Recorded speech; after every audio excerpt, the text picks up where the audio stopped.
Bismillahirrahmanirrahim. Assalamualaikum warahmatullahi wabarakatuh. Alhamdulillahirabbil alamin. Wassalatu wassalamu ala asyrafil anbiya'i wal mursalin wa ala alihi wa sahbihi ajma'in. Alhamdulillah, kita bersyukur kepada Allah Subhanahu wa taala dapat sama-sama kita dalam mata pelajaran pendidikan Islam tingkatan 4, yang mana hari ini kita akan masuk bidang yang baru, iaitu bidang Sirah dan Tamadun Islam. Pelajaran yang ke-18 yang bertajuk Kerajaan Khulafa Ar-Rashidin. Kita lihat terlebih dahulu objektif pembelajaran kita untuk hari ini. Yang pertama ialah menyatakan era pemerintahan Khulafa Ar-Rashidin. Yang kedua, menerangkan ciri-ciri kepimpinan Khulafa Ar-Rashidin.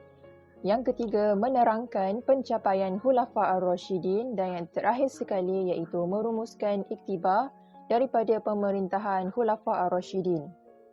Seterusnya kita akan lihat pula isi pembelajaran kita.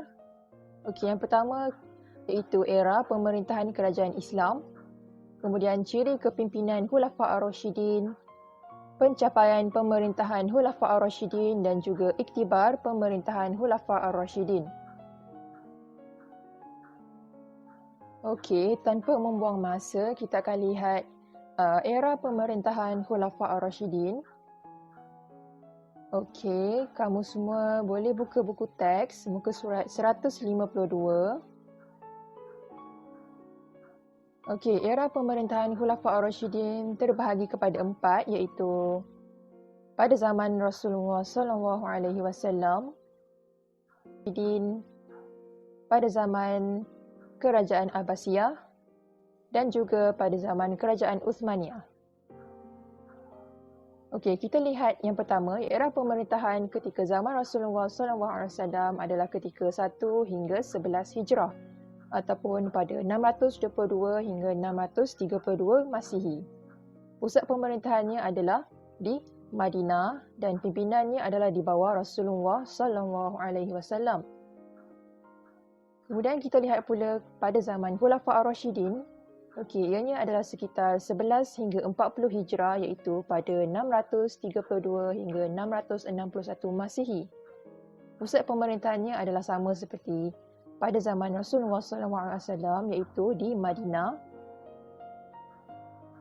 Antara khalifahnya adalah Abu Bakar As-Siddiq, Umar bin Al-Khattab, Uthman bin Affan dan juga Ali bin Abi Talib. Seterusnya, kita lihat pula zaman Kerajaan Abbasiyah. Zaman Kerajaan Abbasiyah ni adalah sekitar 132 hingga 656 Hijrah, iaitu pada 750 hingga 1258 Masihi. Pusat pemerintahannya pula adalah di Baghdad. Antara khalifah yang terkenal ialah Abu Abbas As-Saffah, Abu Ja'far Al-Mansur, Harun Ar-Rashid dan juga Abu Ja'far Al-Ma'mun. Kemudian yang terakhir sekali, kita akan lihat pada zaman Kerajaan Uthmaniyah. Ianya adalah sekitar 698 hingga 1341 Hijrah, iaitu pada 1299 hingga 1924 Masihi. Pusat pemerintahannya adalah di Istanbul. Antara sultan yang terkenal adalah Uthman Urtugul, Urhan, Muhammad Al-Fatih dan juga Sulaiman Al-Qanuni. Baik, seterusnya kita akan lihat pula ciri-ciri kepimpinan Khulafa Ar-Rashidin. Di sini kita akan lihat 4 subtopik, iaitu Abu Bakar As-Siddiq, Umar Al-Khattab, Uthman bin Affan dan juga Ali bin Abi Talib. Sekarang kita akan lihat Abu Bakar As-Siddiq. Antara kepimpinan Abu Bakar As-Siddiq adalah ketegasan, tegas dalam memerangi golongan murtad, nabi palsu dan golongan yang enggan memberi zakat. Saidina Abu Bakar, apabila dia telah dilantik menjadi khalifah, yang mana selepas itu telah berlakunya kewafatan Nabi Muhammad sallallahu alaihi wasallam, maka terdapat beberapa golongan yang murtad, iaitu keluar daripada Islam. Kerana apa? Kerana mereka menyangka Islam ni setakat yang ada Nabi sahaja. Sekiranya Nabi Muhammad sallallahu alaihi wasallam wafat, maka mereka tidak perlu lagi untuk berada dalam agama Islam. Maka golongan ini diperangi oleh Abu Bakar As-Siddiq. Begitu juga dengan golongan yang mengaku sebagai nabi palsu. Antara mereka adalah Musailamatul Kadzab, Aswad Al-Ansi.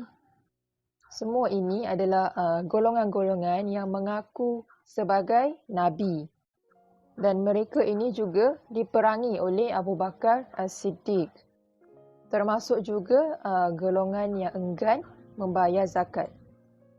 Okay, Ustazah nak bagi satu contoh, satu kisah Musailamatul Kadzab yang mengaku sebagai nabi. Dia ni sebenarnya ada juga mencipta satu surah dan kemudian mendakwa surah tu adalah surah daripada Al-Quran.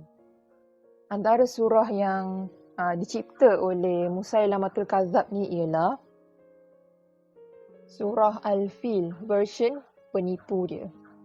Macam mana bunyi surah tu? Ayat pertama dia berbunyi Al-Fil, Mal-Fil, wa ma adraka mal-fil. Al-fil lahu jismun kabirun wa khurtumun tawil. Kita tengok apa makna dia. Gajah. Apakah itu gajah? Tahukah kamu apa itu gajah? Gajah mempunyai ekor yang kecil dan belalai yang panjang. Jadi tengok, ni dah lah mengaku jadi nabi palsu, kemudian cipta pula surah yang palsu. Kita baca dan kita nak faham pun, kita rasa nak gelak. Ada juga orang yang buat surah yang macam tu. Baik, seterusnya kita akan lihat pula berpandangan jauh. Okey. Mengharapkan Zaid bin Thabit mengetahui usaha menghimpunkan tulisan ayat Al-Quran. Kerana apa? Kerana ramai penghafaz Al-Quran terkorban dalam peperangan Yamamah. Okey, maksudnya kat sini Sayyidina Abu Bakar ni dah nampak takut-takut nanti tak ada orang yang ingat, tak ada orang yang hafal. Maka Sayyidina Abu Bakar bertindak cepat-cepat menghimpunkan Al-Quran tersebut yang banyak ditulis di pelepah tamar, ditulis di kulit-kulit binatang, dikumpul-kumpul dan dijadikan sebagai satu himpunan supaya dapat dijaga. Walaupun mati semua penghafaz Al-Quran, masih ada lagi Al-Quran yang tertulis. Baik, seterusnya kita lihat ciri yang ketiga, iaitu setia dengan arahan Rasulullah sallallahu alaihi wasallam. Contohnya meneruskan tindakan Rasulullah sallallahu alaihi wasallam untuk menghantar Usama bin Zaid sebagai panglima angkatan tentera Islam kepada kerajaan Ghassan. Kerana apa? Kerana telah membunuh utusan Rasulullah sallallahu alaihi wasallam. Maknanya apa yang telah dibuat oleh Rasulullah sallallahu alaihi wasallam tak sempat kerana Rasulullah telah pun wafat. Ianya diteruskan oleh Sayyidina Abu Bakar As-Siddiq. Seterusnya kita akan lihat ciri yang terakhir, iaitu mengamalkan syura. Contohnya mengambil kira pandangan para sahabat dalam menentukan strategi peperangan menentang tentera Rom. Maknanya kat sini nak berperang, Sayyidina Abu Bakar dia tidak kira pandangan dia sendiri sahaja. Akan tetapi dia berbincang dengan para sahabat untuk mendapatkan pandangan-pandangan yang boleh digunakan sebagai strategi peperangan menentang tentera-tentera Rom. Baik, seterusnya kita akan lihat pula spektrum ilmu. Okay, kamu semua boleh lihat di muka surat 154. Okay, ucapan Abu Bakar radhiyallahu anhu selepas dilantik menjadi khalifah.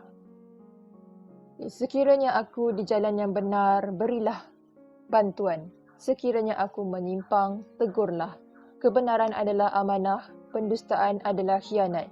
Taatilah kepadaku selama aku mentaati Allah Subhanahu Wa Taala dan Rasulnya, dan sekiranya aku ingkar kepada Allah Subhanahu Wa Taala dan Rasul, maka luputlah ketaatanmu kepadaku.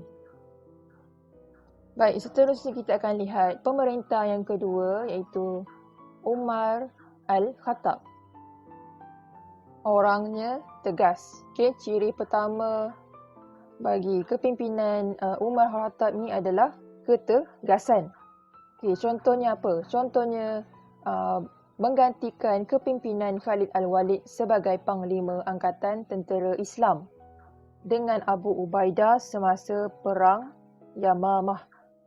Ketika berlakunya Perang Yamamah ini, Saidina Umar dia terdengar orang kata, kalau Khalid Al-Walid ni jadi pemimpin, jadi Panglima Tentera, mesti akan menang.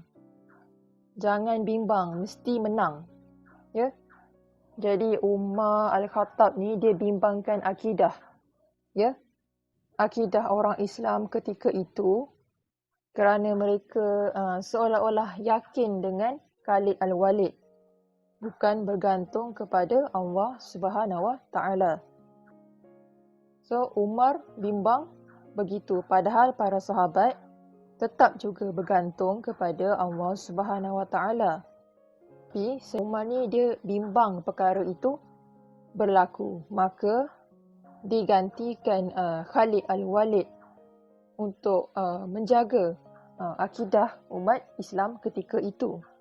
Disebabkan ketegasan beliau, maka digantikan Khalid Al-Walid ni dengan Abu Ubaidah. Okey, kita lihat lagi iaitu yang kedua, berfikiran terbuka, iaitu bersedia menerima teguran dari Rasulullah sallallahu alaihi wasallam dan menerima pendapat dari sahabatnya iaitu Abu Bakar tentang pembebasan tawanan perang Badar. Saidina Umar ni ada memberikan pandangan, tetapi pandangannya tidak diterima ketika itu. Tetapi Saidina Umar terima dengan hati yang terbuka. Kerana kita perlu menghormati pandangan dan juga buah fikiran daripada orang lain. Apatah lagi orang tersebut adalah Rasulullah SAW dan juga sahabatnya sendiri iaitu Abu Bakar As-Siddiq. Okay. Selain itu, antara ciri kepimpinan Umar Al-Khattab ini juga adalah adil. Ya. Contohnya memastikan kebajikan rakyat terpelihara dengan meninjau sendiri keadaan rakyatnya. Ya, Saidina Umar dia menyamar jadi seperti orang-orang biasa. Pergi keluar ke kawasan-kawasan jajahan takluk dia, tengok rakyat dia macam mana, nak berikan bantuan ke tak kepada rakyat dia yang betul-betul memerlukan. Saidina Umar juga merupakan seorang yang cekap, iaitu telah menubuhkan Majlis Syura dan juga telah membahagikan wilayah Islam kepada beberapa bahagian pentadbiran di bawah kuasa Gubernur. Apa dia Majlis Syura ni? Ialah majlis himpunan orang-orang yang bijak untuk melasyuarat. Ataupun dengan erti kata lain, Majlis Syura ni dikira sebagai parlimen lah. Parlimen untuk membincangkan apa-apa untuk kebajikan negara. Kemudian membahagikan wilayah Islam kepada beberapa bahagian pentadbiran di bawah kuasa Gubernur. Ya. Wilayah-wilayah Islam ni telah dibahagikan dan kemudian diletakkan pemimpin-pemimpin yang cekap di kawasan tersebut untuk senang nak jaga. Daripada sebuah kerajaan yang luas, bila mana dikecil-kecilkan, maka ianya senang untuk ditadbir. Senang cerita macam kita hari ni kita ada kerajaan pusat, kita ada kerajaan negeri, setiap negeri ada menteri besarnya. Jadi itu memudahkan pentadbiran sebuah negara. Baik, seterusnya kita akan lihat pula spektrum ilmu. Kamu boleh lihat di muka surat 155. Ucapan Umar Al-Khattab radhiyallahu anhu selepas dilantik menjadi khalifah. Dalam menunaikan tugasan, maka Al-Quran adalah panduanku dan aku akan mengikuti jejak langkah Rasulullah sallallahu alaihi wasallam dan Abu Bakar. Sekiranya aku di jalan yang benar, ikutilah aku, dan sekiranya aku menyimpang dari jalan yang benar, maka perbetulkanlah aku agar tidak kehilangan arah. Baik, seterusnya kita akan lihat pemimpin yang ketiga iaitu Uthman bin Affan. Okey. Yang pertama, ciri-ciri kepimpinan Uthman bin Affan adalah berfikiran terbuka. Contohnya ialah melonggarkan syarat penggunaan harta Baitul Mal dan membenarkan sahabat keluar dari Madinah. So kiranya yang melonggarkan syarat penggunaan harta Baitul Mal ni dia longgarkan sikit je lah. Dia tak longgarkan banyak-banyak pun. Dilonggarkan sedikit sahaja. Supaya ianya mudah untuk diagihkan kepada orang-orang yang memerlukan. Dan juga membenarkan sahabat keluar dari Madinah. Dasar yang diguna oleh Sayyidina Umar sebelum ini, sahabat tidak dibenarkan keluar dari kota Madinah. Tetapi pada zaman Uthman bin Affan telah membenarkan. Kerana apa? Kerana melihatkan negara ketika itu telah pun aman dan juga dalam keadaan negara telah pun stabil. Maka diubahnya dasar itu kerana dianggap tidak lagi sesuai ataupun relevan sebagaimana zaman pemerintahannya. Baik, seterusnya Sayyidina Uthman juga seorang yang prihatin, di mana Sayyidina Uthman telah menyumbangkan harta untuk mempertahankan negara dan membesarkan Masjid Nabawi. Harta Sayyidina Uthman ni sebenarnya sangat-sangat banyak. Sangat-sangat banyak. Telah disumbangkan untuk mempertahankan negara. Diberikan kepada Rasulullah bagi mempertahankan negara Islam. Seterusnya Masjid Nabawi. Apabila melihat kapasiti masjid tidak muat untuk menampung umat-umat Islam, maka Sayyidina Uthman memperbesarkan Masjid Nabawi supaya ianya selesa digunakan oleh umat Islam pada ketika itu. Sayyidina Uthman juga seorang yang inovatif, iaitu menubuhkan angkatan tentera laut Islam sehingga berjaya meluaskan empayar Islam khususnya di Syam dan juga Mesir. Syam ni selalunya adalah melibatkan negara-negara seperti Lebanon, Syria dan juga Jordan ataupun negara Palestin di mana kita pernah menyebutnya sebagai Syam pada waktu ketika dahulu. Seterusnya kita akan lihat pula kepada spektrum ilmu. Kamu semua boleh rujuk di muka surat 156. Ucapan Uthman bin Affan radhiyallahu anhu selepas dilantik menjadi khalifah. Sesungguhnya kehidupan di dunia hanyalah merupakan permainan yang melalaikan. Di akhirat kelak, siksaan yang pedih bagi yang mengingkari serta keredaan Allah Subhanahu Wa Taala yang taat. Baik, seterusnya kita akan lihat pula pemimpin yang terakhir, itu pemimpin yang keempat, Ali bin Abi Talib. Ali bin Abi Talib ni seorang yang tegas di mana beliau telah memecat beberapa gubernur yang dilantik oleh Khalifah Uthman bagi meredakan kemarahan puak pemberontak. Jadi Sayyidina Ali ni dia memecat beberapa gubernur yang telah dilantik sebelum ini. Kerana apa? Kerana melihat kepada kepentingan semasa pada ketika itu. Untuk meredakan pemberontakan yang sedang hangat berlaku.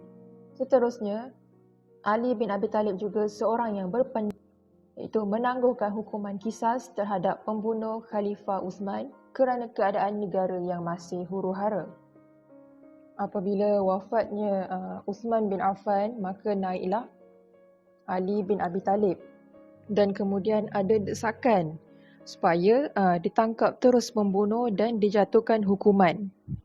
Namun, Saidina Ali ni berpandangan bahawa negara ketika itu berada dalam keadaan yang tidak stabil. Maka dia nak menstabilkan negara dahulu. Kemudian selepas itu barulah nak mencari siapa yang membunuh Khalifah Uthman bin Affan. Saidina Ali juga seorang yang berilmu, di mana beliau memiliki ketinggian ilmu dalam pelbagai bidang sehingga dilantik menjadi hakim di Yaman. Rasulullah SAW pernah bersabda, "Ana Madinatul Ilmu." Aku ini bandar ilmu, kata Nabi. Wa Aliyun babuha, dan Ali merupakan pintunya. Pintu kepada ilmu tersebut. Kita dapat faham bahawa Saidina Ali ni merupakan seorang yang sangat berilmu. Kita akan lihat ciri yang terakhir sekali, iaitu berani. Okay? Ali bin Abi Talib menyertai hampir ke semua peperangan dan sanggup menerima jawatan khalifah walaupun mengetahui bebanan yang akan dihadapi. Dan ada satu kisah ni di mana Saidina Ali ni ketika itu masih remaja. Ya, dalam satu peperangan di mana bila mana bertemunya dua tentera, di mana mereka akan saling mencabar. Sebab dulunya kalau nak berperang, tentera Islam akan berhadapan dahulu dengan tentera musuh. Jadi ketika itu dalam tentera Quraisy ada seseorang yang sangat hebat berperang. Nama dia Amru bin Khuza'i. Amru al-Khuza'i. Jadi Amru ni dia seorang yang sangat hebat bermain senjata, sangat hebat dalam peperangan. Jadi Amru ni dia keluar ke barisan hadapan dan berkata, "Wahai Muhammad, engkau mengatakan orang-orang Islam yang mati dalam peperangan akan masuk syurga. Maka hantar dia ke hadapan, aku akan hantar dia masuk syurga sekarang ini juga." Jadi tak ada siapa pun yang berani menentang Amru pada ketika itu. Lalu Amru ni mencela dan mencaci tentera Islam, membakar semangat tentera-tentera Islam pada ketika itu. Dan kemudiannya Saidina Ali ni dia nak bangun tetapi dilarang oleh Rasulullah SAW. Rasulullah SAW berkata, "Ijlis ya Ali, fa innahu Amru." Duduklah Ali, itu Amru, bukan lawan kamu. Kemudian Amru pun mengutuk lagi. Jadi Saidina Ali pun nak bangun dan menentang Amru, tetapi masih dilarang oleh Nabi Muhammad SAW. "Ijlis ya Ali, fa innahu Amru." Bukan lawan kamu. Kemudian setelah itu Amru pun mengutuk lagi. Maka Saidina Ali pun bangun lalu berkata, "Lau kanahu ka Amru wa ana Ali." Kalau dia itu adalah Amru, aku adalah Ali.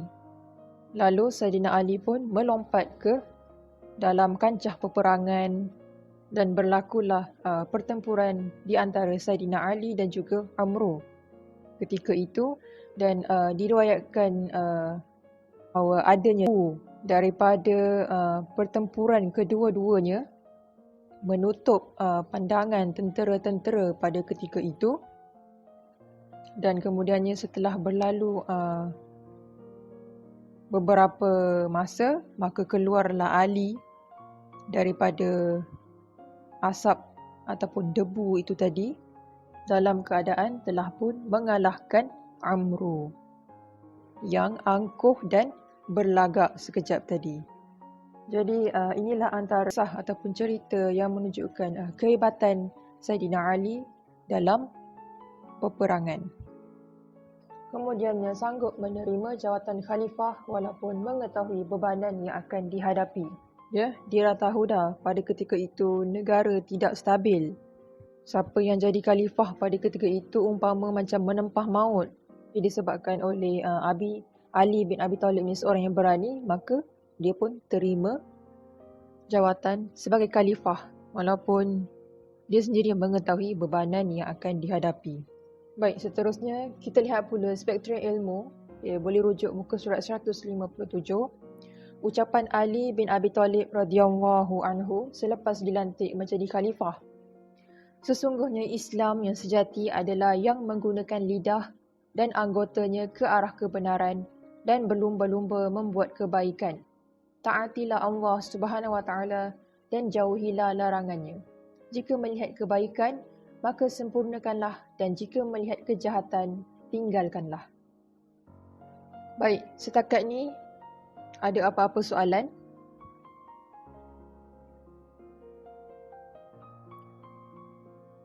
Sekiranya tiada soalan, maka kita akan teruskan perbincangan kita untuk hari ini.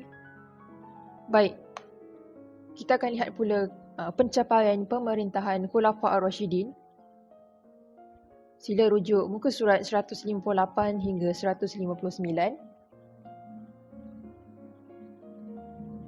Okey, untuk satu topik ini kita akan lihat dari aspek agama, politik, ekonomi, sosial, ketenteraan dan juga pendidikan. Okey, yang pertama kita akan lihat dari aspek agama. Yang pertama, Abu Bakar As-Siddiq, di mana beliau berjaya memerangi golongan murtad, nabi palsu dan golongan yang enggan membayar zakat.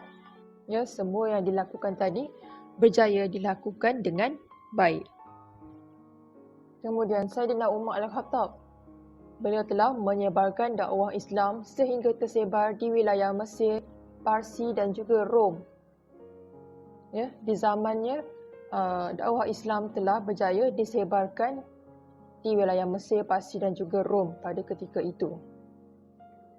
Baik, dari aspek politik pula, kita akan lihat Abu Bakar As-Siddiq di mana beliau telah berjaya melakukan pembukaan wilayah baharu Islam di sebahagian wilayah Iraq dan Syam. Manakala Umar Al-Khattab telah berjaya menubuhkan Majlis Syura dan Jabatan Perbendaharaan Negara. Okay, Jabatan Perbendaharaan Negara ni lebih kurang macam tempat tabungan lah. Tempat menyimpan makanan supaya bila mana perlu kepada bantuan boleh ambil dari Jabatan Perbendaharaan Negara. Seterusnya Uthman bin Affan, di mana beliau telah berjaya mematahkan pemberontakan dan penaklukan serta meluaskan kuasa wilayah Islam sehingga ke Rom, Mesir dan Afrika Utara. Ya, ini pada zaman Saidina Uthman, kerajaan telah mula meluas dan diteruskan usaha yang telah dilakukan oleh Saidina Umar Al-Khattab. Dari aspek ekonomi pula, Saidina Umar Al-Khattab telah memperkenalkan cukai baharu seperti jizyah dan juga kharaj. Jizyah ni apa? Jizyah ni adalah cukai untuk orang kafir zimmi yang bernaung di bawah negara Islam. Zimmi ni adalah orang kafir yang tidak melawan Islam dan dia ingin bernaung di bawah negara Islam. Maka mereka dikenakan cukai yang bernama cukai jizyah. Dan kharaj. Okey, kharaj ni apa? Kharaj ni ialah cukai tanah, ya, yang telah dibuat oleh Saidina Umar Al-Khattab. Seterusnya memajukan sistem pengairan dan saliran dan juga mengemaskini Baitul Mal. Kemudian yang seterusnya, Ali bin Abi Talib telah meneruskan kutipan jizyah yang dikenakan terhadap golongan zimmi. Ya, diteruskan lagi kutipan jizyah untuk golongan-golongan kafir yang bernaung di bawah sebuah Islam. Seterusnya kita akan lihat dari aspek sosial. Umar Al-Khattab telah mengasaskan takwim Islam sebagai asas permulaan pengiraan tahun Hijrah, ya, yang Muharram, Safar, Rabiul Awal, Rabiul Akhir itu adalah takwim Islam. Dan beliau juga telah memperkenalkan undang-undang pentadbiran tanah. Okay, undang-undang pentadbiran tanah ni apa? Okay, undang-undang pentadbiran tanah ni ialah tanah-tanah yang terbiar lebih daripada 3 tahun, ada tuan dia tetapi terbiar. Tanah itu akan dirampas untuk diberikan kepada orang yang lebih memerlukan. Jadi tuan tanah tu kalau dah 3 tahun dah tak usahakan tanah tu, menunjukkan yang dia tidak perlu kepada tanah tu, maka Saidina Umar akan mengambil tanah tu dan akan memberikannya kepada orang-orang yang lebih memerlukan lah. Ini merupakan satu sistem yang sangat baiklah untuk kita buat. Sebabnya kalau kita buat sistem macam ni, kita tidak akan dapat lagi lihat tanah-tanah kosong yang terbiar, bersemak. Ya, kadang-kadang ada ular. Jadi ia membahayakan penduduk setempat. Jadi ini satu sistem yang sangat-sangat bagus. Satu undang-undang yang Ustazah kira sangat-sangat bagus untuk kita perkenalkan semula di negara yang moden ini. Kemudian dari aspek ketenteraan, Umar Al-Khattab telah meneruskan pembebasan negeri di wilayah Iraq. Di wilayah Iraq sana, maka dihantar tentera-tentera, diluaskan lagi, bertujuan untuk membuka ataupun meluaskan lagi jajahan takluk Islam. Kemudian membuka Baitul Maqdis, Palestin dan juga Mesir.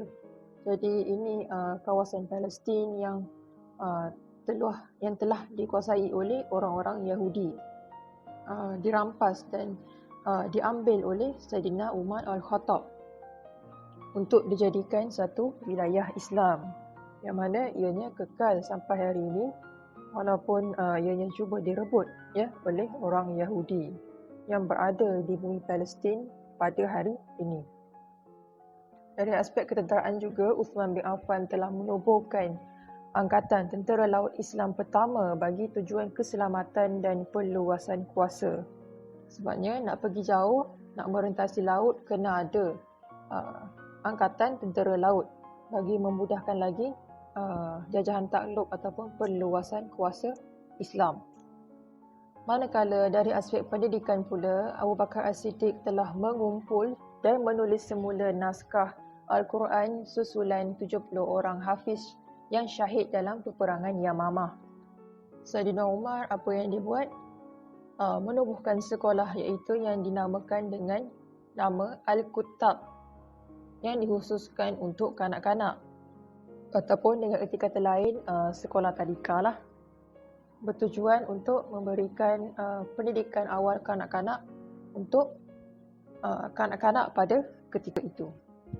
Kemudian Saidina Uthman bin Affan telah menyelaraskan bacaan dan penulisan mushaf Al-Quran menggunakan lahjah Quraisy yang dinamakan sebagai Mushaf Uthmani. Okay, apa yang telah dikumpulkan oleh Saidina Abu Bakar mungkin telah dibaca dengan berbagai-bagai bentuk bacaan. Maka untuk mengelakkan sebarang perselisihan tentang cara bacaan Al-Quran, maka Saidina Uthman telah kumpul dan juga telah membuat satu kaedah penulisan. Ya, dengan kaedah penulisan itu, maka orang Islam dia tidak lagi merasa macam aku baca betul, kau baca salah. Ya, tidak akan berlaku lagi sebabnya ia telah diselaraskan bacaan dan penulisan mushaf Al-Quran menggunakan lahjah Quraisy, ataupun kita panggil sebagai Mushaf Uthmani. Baik, seterusnya kita akan lihat pula iktibar. Yang pertama, kita mestilah mengamalkan akhlak terpuji agar menjadi contoh teladan yang baik. Kemudian yang kedua, kita hendaklah menggiatkan usaha dakwah agar kebenaran Islam dapat disebarkan.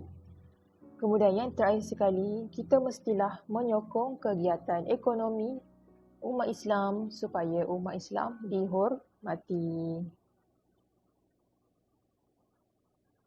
Baik, ini adalah kerja rumah untuk hari ini.